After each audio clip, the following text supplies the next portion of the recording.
Hello and welcome to another episode of the Tuesday Morning Podcast.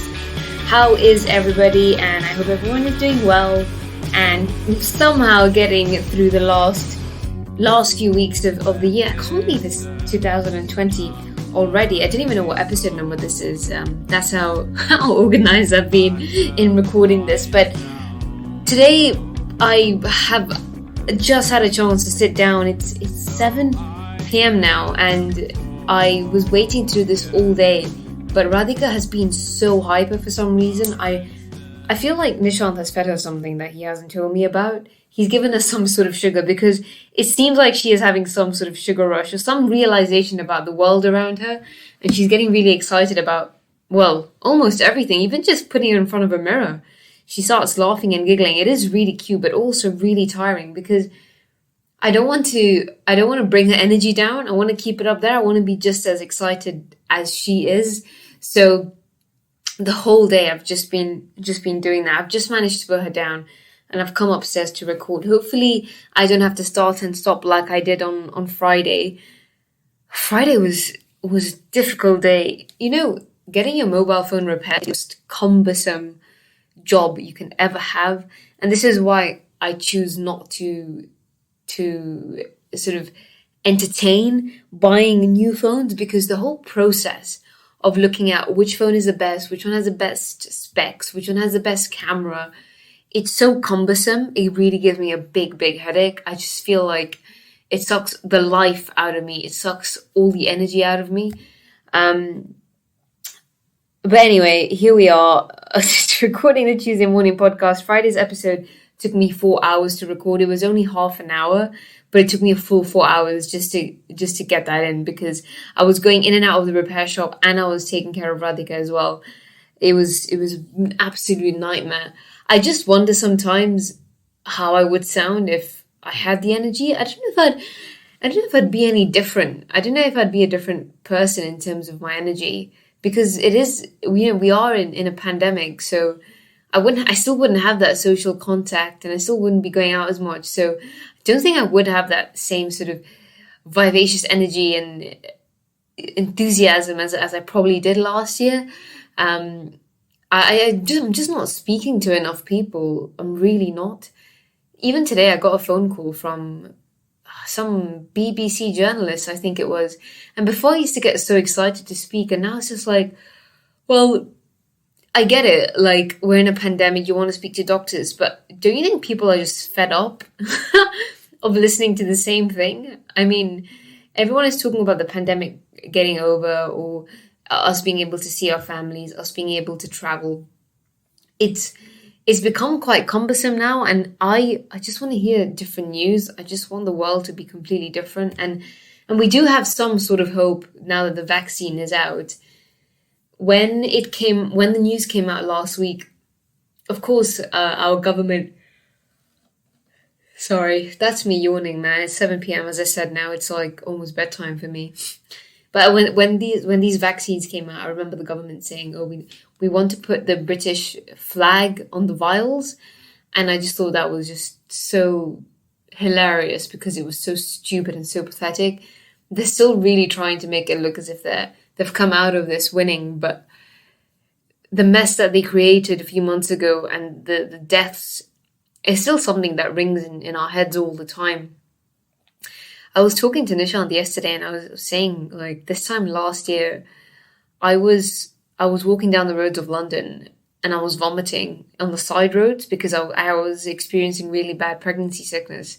But there was always that hope that, well, we'll have a happy family, we'll have family around, and just knowing that we didn't get any of that, it breaks my heart sometimes. It really just feels like my pregnancy, my journey of motherhood has completely been taken away from me. I do have a bit of resentment from time to time, to be honest. And now this vaccine is out. It's one of those things, again, you know, that we have all this hope that things will get better, things become easier. And then we find out that NHS workers, so healthcare workers, won't be in the priority list to get this vaccine. So for those of you who don't know, this vaccine requires 2 doses, 21 days apart. And they're putting, I think like minus 70 degrees. So they're putting really weird temperatures. So I think they're going to be quite painful to receive, but you need 2 doses. So every individual in the UK will need 2 doses of this vaccine. And I think they ordered 80,000 first, which means that 40,000 people can get it. And they've put those over 80 as a priority, which is completely understandable because just imagine a lot of elderly people have been locked in their house since March. I mean, I just think about that now and that's crazy. Especially if you're lonely, if you're alone. Whew. Even now it's winter, right? And it got dark at 4 p.m. today. Imagine just sitting at home all day without seeing any sunlight and not being able to leave the house. And now it's like 1 degrees outside. It's crazy. So all these over 80s and elderly people and vulnerable people definitely deserve it first. But I think the next people have to be healthcare workers because last time we were the ones who were left behind again due to lack of protection and lack of protective gear.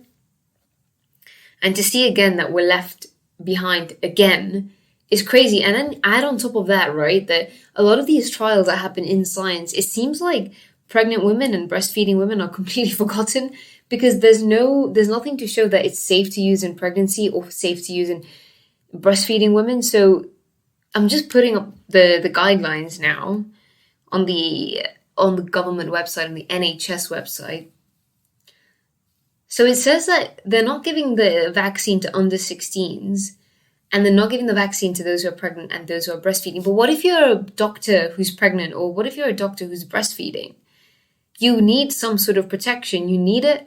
And it's just, I'm just like banging my head against the wall. It's like, do we have to have the same conversation again and again? It really is exhausting. And it goes back to what a lot of campaigners have been saying over the last few months, especially those campaigning for Black Lives Matter. Campaigning is an exhausting thing because you know that you can't make that change in 1 month or 2 months. I mean, imagine Martin Luther King started his fight so many years ago, and it kind of seems like we're ringing the same bell and banging on the same door, trying to bring the same door down. And I'm just sat here, just like pulling my hair that are we really having this conversation? Am I really talking about it? But it seems that we're still fighting for pregnant women to be safe at home and to still receive full pay. Because I am at home because I'm on maternity leave, but I'm taking care of Radhika by myself, which is so difficult without any help from family. And if I was working and breastfeeding right now and I still didn't have any protection, then also remember, we were also campaigning for ethnic minority groups to be protected. So those from Black, Asian backgrounds, ethnic minority groups, they're at higher risk of getting COVID. So why aren't they prioritized on the list as well? And I'm tired. I'm just really tired of saying the same thing and talking about the same stuff. It's exhausting, and I just wish I could just click my fingers and everything would become so much better and everything would just change. It was last Monday, I think, or 2 weeks ago, where our documentary came out, Is COVID Racist? And that was a documentary which was a sort of deep dive into racism and the disparities within our communities. And you look at that, right? And you think, well, you're talking about a developed country like the UK, and we're having this conversation about discrimination. You just wonder what it's like in other countries. And if I was prime minister, if I was a leader, and ethnic minority groups are dying, that would be the first question I'd ask, is why is this happening? And the thing is, now we're going through Brexit as well. So we're going through this transition period where we're leaving the EU. And over the last couple of days, there have been talks about that, which has been breaking news, making the headlines. So all of the stuff I'm talking about is not going to be in the news anymore because now we're talking about Brexit. And then after that, everyone's going to be talking about the end of lockdown and the end of COVID and the end of quarantine. And everyone's just going to forget about it. That's my biggest fear. And this is why I'm so angry, because it really took so much out of us to talk about this. It meant people had to die. The world had to see death at a level we've never experienced or seen before for us to have this conversation. And we could only really have it because there was nothing else on the news, right? There was nothing else going on. So, I mean, that we had that sort of gap to fill.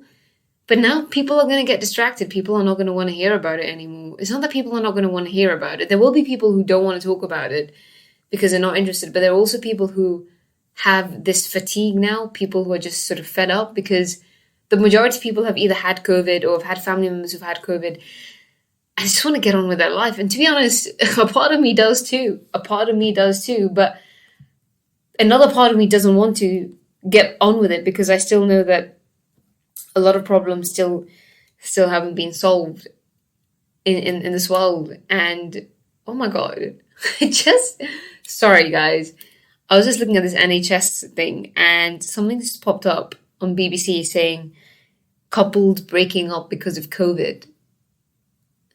This is really interesting. I want to click on it and I want to go through it. But I think this is one of those things that could create a conversation that could get quite weird. So it's going through this list of couples who've had breakups due to COVID and how COVID has affected their relationships. Wow, people have even gone through a divorce. That's crazy. People are broken up because they've spent too much time together. I just wonder that, are humans meant to spend this much time together? I don't know. Because if we look back at our species, the male would always go to hunt for food, right? And they would always be away and the mother would always tend to the children. So I don't think we're innately meant to be spending so much time together. But not just that, I guess we're also not used to spending so much time together. I think these were our little breaks from everybody, wasn't it? Just to go out and, I mean, I'm talking about couples, but also living with your parents. It was that time away you had from home to come back and be fresh again. My issue with my job is that because the job as a doctor is so emotionally draining, because you give everything to your patients, by the time you come home, you got nothing to give back to your husband or to your parents. But to have people divorce in a pandemic, but then also not be able to go through the procedures because all offices are probably closed as well. Okay, this is just really like, what's this world come to? But then again, you know, we talk about couples breaking up, but we've also had so much domestic violence as well during this period. We've had so many cases of domestic abuse, and from what I've heard as well, so many women have committed suicide. We've been put in such an odd situation over the last few months. I think it's a situation that we would only see in like a thriller movie, and we'll only see in movies, and people would come up with these crazy scripts and you would think, wow, imagine if that happened in real life. I was watching Poseidon over the weekend, and I just sat there thinking, man, imagine if this happened in real life. And then a part of me was like, well, it could. Because, I mean, we've been through COVID. We've all been in lockdown. We've all been stuck at home. We've all been isolating. This is just basically a movie script. And now when I watch thriller movies, when I watch horror movies, there's a part of me that thinks that all of this can come true. I think we've seen everything this year. There's no reason why all these thriller movies and horror movies can't come true. But you know, one thing I just wanted to say, going back to the racist stuff and the discrimination stuff, I was walking down London on Saturday. I was walking along the market and there was this old Chinese lady who's grabbing an orange or something like that. And I think she may have skipped the queue by accident, of course. And the guy selling all the vegetables said, oh, you're not allowed to pick up this orange, and it's always the Chinese people, it's these coronavirus people who are always causing chaos. And just keep in mind, the guy selling the vegetables is an old white man. And if I wasn't in a rush to get home, I would have said something. But to see it in that way, and just, I mean, can I stop every single racist person? And you just think, right, like if this man has said that, he's probably in his late 50s. I don't know if there's anything I can do to change his mind. I mean, I don't know if there's anything I can do to even convince him that he's wrong or that it's not right to say that. You just think how many other people there are just like that. forget in London, even in that same road, how many people there were who probably had the same train of thought as him. It's tiring, it's exhausting, and sometimes you just need a break from all of this. And I feel like I haven't had much positive news over the last few days. I haven't been consuming the right stuff, I think, and I think that is down to me, because I've been reading up a lot on the pandemic and the vaccines especially, and it's just really disheartening. And you go back, right, and you think, well, what else has gone wrong? And I don't want to think about that, because we're in December, but we're going into a new year. Although I think New Year resolutions and all this stuff is just complete bullshit. I think that it's completely redundant. It's just one of those things that people do to make themselves feel better. I think it just means nothing, because it is another day. It is another 24 hours. It's another month.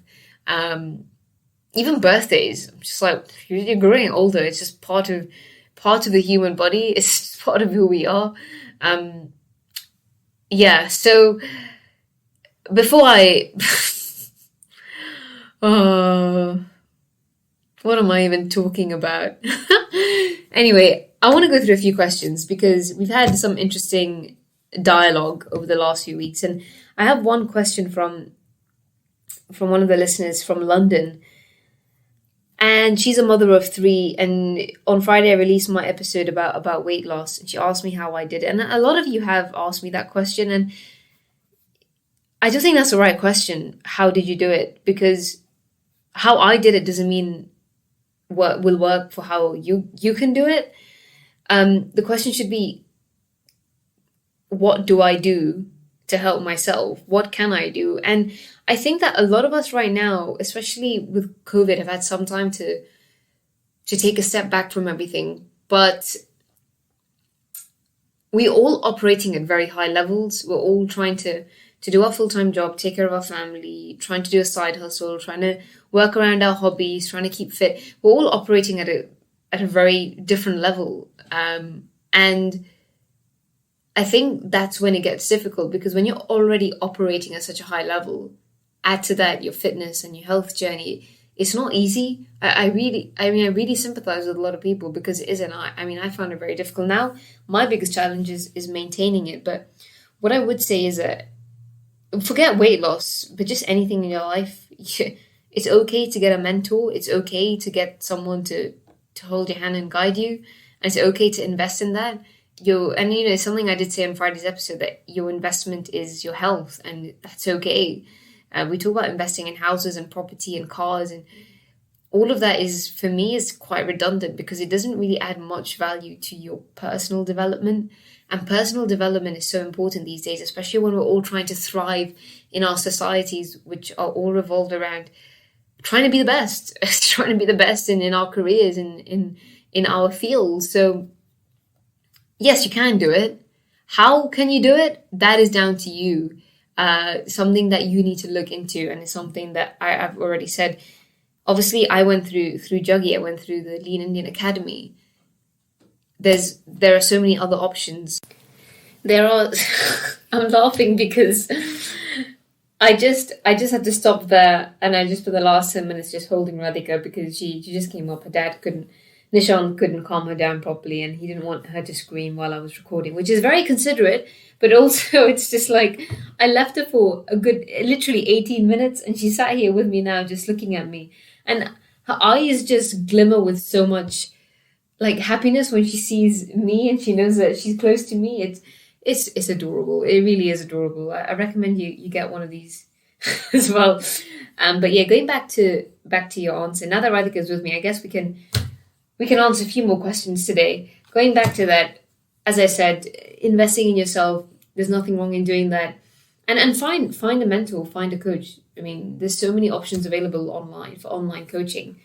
And I think the best thing is to go for a plan, or go for something that's personalized, or go to somebody who's been through what you've been through, because only then you'll get the best results. So yeah, that's all I can say really. And if you're listening in today and haven't heard Friday's episode, I really suggest you do, because it has a lot of lessons that you can apply to other parts of your life, not just in fitness as well.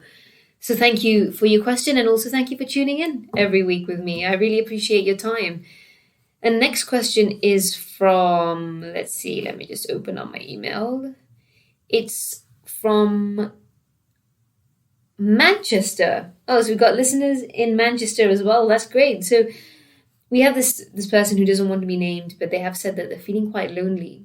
And how if I had any advice, I think,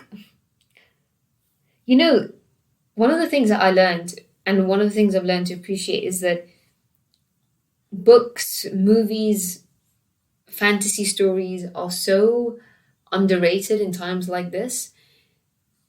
Sometimes you do need an escape. It's not always about trying to look into yourself and find your deeper self. Like, none of that. You don't have to do that all the time. And I've been reading a lot of books over the last few months, books I wouldn't read, fiction books. And oh, that's Radhika. Fiction books that I wouldn't usually read, but I am reading a lot more of it because it's a nice escape into a different world, and it opens a part of your brain and a creative side of you that makes you think. Radhika, you okay? It makes you think about how the world can be a different place and what your life could be like if you lived in this fantasy world. I know it sounds crazy, but sometimes you have to create these scenarios in your head to sort of distract you, because I feel like a lot of advice on loneliness, and this is again going back to what I was saying earlier, that if you're looking for help, if you're looking for some guidance, it has to be personalized. It has to be down to your, your specific story, your specific scenario, because everybody's going through something different. And I feel like advice online, I feel like the people who give out advice on the internet is quite generalized, and it can't always be applied to you. So what's one thing that's worked for me is trying something completely different, and trying to find a bit of sort of company in something else. So I completely understand it. And I know that in Manchester it's probably much colder than what it is down here in London or in Luton where I am. But all I can say is this time will pass. There will be better days. The weather will get better. I feel like December is just the worst month for this kind of thing. But things do improve. The sun will shine, and, we will get out of this lockdown. And with a vaccine coming in, things will get better, and you can reconnect with everybody. So I'm sorry you're going through this, but you're not alone. And I'm so glad you got in touch with me. And I hope this episode helps you. And I hope my podcasts help you every week as well. But that's all the time we have for today. Radhika's looking around the room. I don't think she's really been here before. She's only been here for... There we go. There she is. Radhika, have you been here before? Hey, buddy. Yeah, this is the office where Mummy works. Yeah. So I'll see you all on Friday, and I'm really hoping that I have a guest this week, because this guest will open a new window to a completely different conversation that I've never really had on this podcast before, and I'm quite nervous about it because I feel it's a bit out of my depth. But you know what? This is what this podcast is about challenging my train of thought, challenging your train of thought, and learning about new things as well. So thank you for joining me. Thank you for tuning in. And I hope you have a productive week. Sending you lots of love. Radhika's here with me as well, and she's blowing everybody a kiss. I'm just kidding. She can't do that. She's only 5 months old, but soon she will be able to. I'll see you all on Friday, and have a lovely week ahead. Thank you.